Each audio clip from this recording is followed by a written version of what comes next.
पक्ष में रहते हुए वो काम हम करते हैं, चाहे कोविड के समय पे लोगों का जिस सैनिटाइजेशन करवाने का काम हो आसपास की जगहों का, चाहे उनके घर में खाना पहुंचाने का काम हो।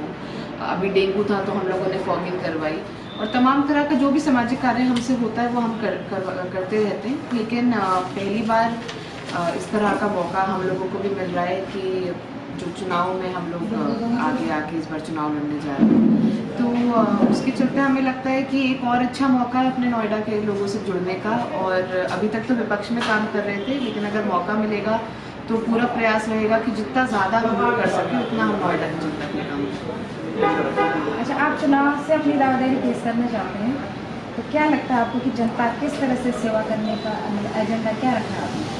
देखिए, जितना हम लोग पिछले कई महीनों से लोगों के बीच में रहे हैं, नोएडा की जनता बहुत है। खासकर अगर हम देखें महिलाओं की बात करें, महिलाएं महंगाई से बहुत परेशान हैं, बेरोजगारी से सब लोग जनता बहुत परेशान है, चाहे युवा हो चाहे महिलाएं हो। और यहाँ पे सबसे बड़ी समस्या ये है कि यहाँ के जो जनप्रतिनिधि हैं वो जनता के बीच से एकदम गायब हैं। अगर किसी के पास कोई समस्या आती है, कोई परेशान होता है, कोई चाहे अपने सेक्टर का मामला है, चाहे किसी का कोई व्यक्तिगत परेशानी है, तो वो अपनी बात जनप्रतिनिधियों तक नहीं पहुँचा पाता है।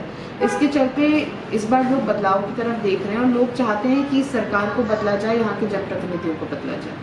जी, अगर पार्टी से आपको टिकट मिलती है तो आप महिलाओं के लिए क्या?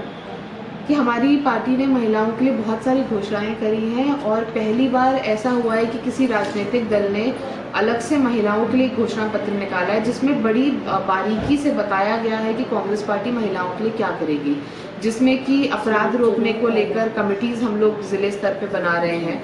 उसके साथ ही साथ कोई भी महिला अगर अपना कोई व्यवसाय शुरू करना चाहती है तो उसको सरकार की तरफ से आर्थिक मदद मिलेगी। 10 लाख तक का जितना सरकारी इलाज है वो माफ़ किया जाएगा, चाहे कोई भी बीमारी हो। उसके साथ साथ अगर मैं नोएडा की बात करूं तो हम लोग यहाँ पे हमारा प्रयास है कि महिलाओं के लिए हम एक अलग से अस्पताल खोलें, जिसमें सुपर स्पेशलिस्ट जो हैं वो लोग भी बैठे और महिलाओं को कम रेट पे जो सरकारी जो रेट होता है उस पर इलाज मिल सके। तो तमाम इस तरह की चीज़ें हम लोग करने जा रहे हैं। पूरे उत्तर प्रदेश में महिलाओं के लिए फ्री बस सेवा का भी इसमें प्रावधान है। तो ये सब काम महिलाओं के लिए लगातार कांग्रेस पार्टी करने का सोच रही है। महिलाओं के मुद्दा का सुरक्षा का बड़ा मुद्दा रहा है, तो इस बार आप कैसे काम करेंगे और आपकी रणनीति क्या है? देखिए, हम लोगों ने एक सुरक्षा पे एक पूरा अपने घोषणा पत्र में एक भाग बनाया है, जिसमें ये बताया गया है कि महिलाओं के साथ जो अपराध होते हैं उसको मॉनिटरिंग करने के लिए एक महिलाओं की कमेटी बनेगी ज़िले स्तर पे, और अगर 10 दिन में कार्रवाई नहीं होती तो उसका जवाब सीधा पुलिस वालों से लिया जाएगा। साथ ही साथ हर ज़िले की जो स्थिति है महिलाओं की उसको जांच करने के लिए और उस पर काम करने के लिए राज्य स्तर पे भी अलग से कमेटी बनेगी, जिसका काम होगा ये देखना कि अगर कोई महिला अपनी कंप्लेंट लेकर जाती है तो उस पर कार्रवाई हो रही है या नहीं हो रही है।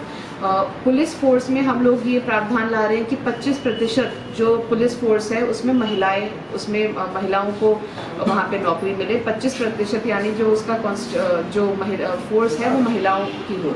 तो ये सब कदम है जो कांग्रेस पार्टी उठाना चाह रही है महिलाओं को की सुरक्षा को लेकर। गौतमबुद्ध नगर और ग्रेटर नोएडा में बहुत सारे उत्तराखंडी रहते हैं, तो आपको क्या फायदा होना है से? देखिए, उत्तराखंड के लोग बहुत बड़ी संख्या में यहाँ पर रहते हैं और नोएडा के विकास में, नोएडा को खड़ा करने में उत्तराखंड के लोगों की एक अहम भूमिका है। लेकिन जिस तरह का सहयोग उत्तराखंड के लोगों को मिलना चाहिए आज तक वो सरकार से नहीं मिला है। चाहे उनके लिए जो आर्थिक मदद हो, जो हमारी बहनें जो अपना व्यवसाय चला रही हैं उनके लिए कोई मदद हो, बच्चों के लिए कोई स्कूल फीस का मामला हो, किसी भी चीज़ पर सरकार ने कुछ काम नहीं किया है। साथ ही साथ हमारे जो सांस्कृतिक कार्यक्रम है उसके लिए कोई भवन आज तक नहीं बनाया, जो कि लंबे समय से एक मांग चल रही है।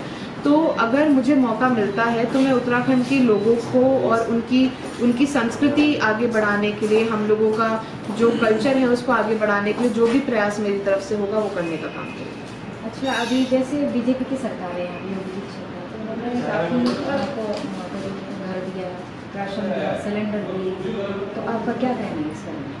देखिए, जो भी दावे योगी सरकार करती है हम सभी लोग जानते हैं कि वो सब के सब कागजी दावे हैं। अगर घरों की बात हो, नोएडा में घर मिलने का काम कहीं पर भी नहीं हुआ। यहाँ पे लगातार झुग्गी झोपड़ियाँ बढ़ती जा रही हैं। लोगों के पास अपने परमानेंट जो आवास हैं वो बहुत कम मात्रा में कोई सरकार से मिले हैं। एक सिलेंडर देने का काम किया, लेकिन सिलेंडर 400 रुपये से 1000 रुपये का कर दिया। प्रियंका गांधी जी ने कहा है कि अगर कांग्रेस की सरकार आती तो 3 सिलेंडर हर महिला को दिए जाएंगे।